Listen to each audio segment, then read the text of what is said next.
David Nakamura is a White House reporter for The Washington Post, and he joins us now from Washington. Good to see you again, David. Thanks for having me. All right, so we're hearing a lot about the shift in tone when it came to the president's speech, something that both Democrats and Republicans seem to have agreed resonated with them. But did you hear anything new in terms of policy? No, you know, the speech was kind of a greatest hits of things we've mostly heard before from the president to some degree during the campaign and even after he's taken office, you know, sort of bigger areas where he'd like to make changes, some of which you laid out in the piece there. But we didn't hear a lot of detail, and no one expected a president to use last night in this big audience in the House chamber to sort of get into real minute detail. But I think people are now waiting 40 days into his presidency to see how he intends to work with Congress, what the specifics in various pieces of legislation. He mentioned a big infrastructure bill. What does that mean? How would you pay for it? His plans on immigration, including a border wall.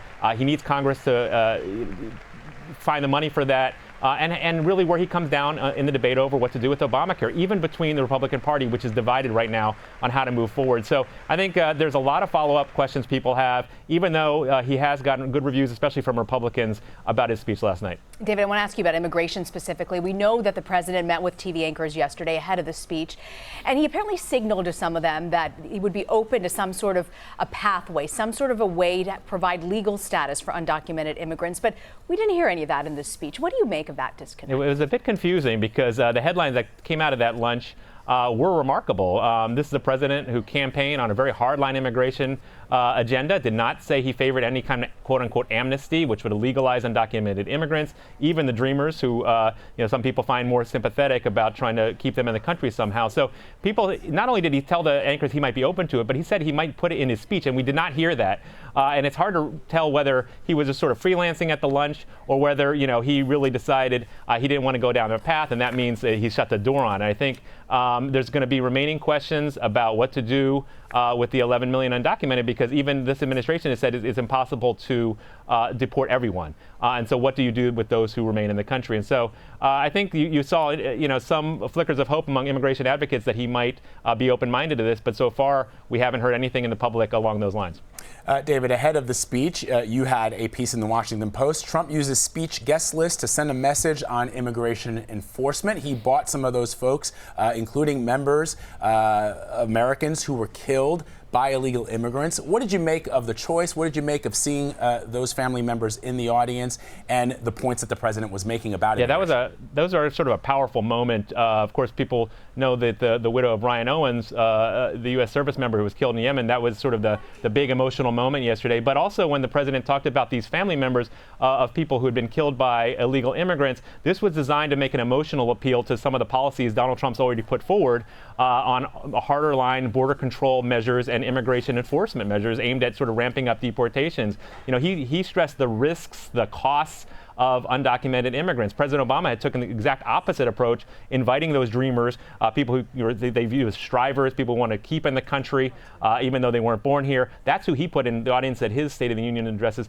Donald Trump is trying to sort of make the case that illegal immigration hurts Americans. I think some people, as though, are saying that he's using these families to really demonize a broad swath of immigrants who really don't cause these kind of dangers. And David, what did you make of the audible gasp you heard from Democrats when the president announced that he was creating a task force called Voice to go after some of these folks? Yeah, well, that Voice office is designed to sort of, be a liaison to families who've been the victim of crime among illegal immigrants, and this is an unusual piece, sort of program that no previous president has ever talked about. But again, the president campaigned on this platform of getting tough, and a lot of the families, the so-called angel moms whose children had been killed by undocumented immigrants, had endorsed Trump and also appeared with him on the campaign trail. One of the fathers yesterday that he had in the audience had also endorsed him during the campaign. He said he called him a close friend. Again, this office, there was an audible groan because, again, I think Democrats and others are saying, look, you're demonizing all undocumented immigrants, or even just immigrants in general, as a cost, as a threat, when they're not. And studies show that immigrants actually boost the economy in many cases and actually commit lower levels of crime. But again, Donald Trump is putting the focus very squarely on these people to say we have a problem in this country and we're going to take care of it. Yeah, it certainly does show, the studies show that it's a lower level of crime for these immigrants. I want to ask you, though, we've been talking a lot about this new CBS poll out this morning that shows the president really did get high remarks on several of the issues last night: health care, immigration, the economy. Do you think, David, that he can now take this if you want to call it newfound political capital, and push it into legislation that could actually happen?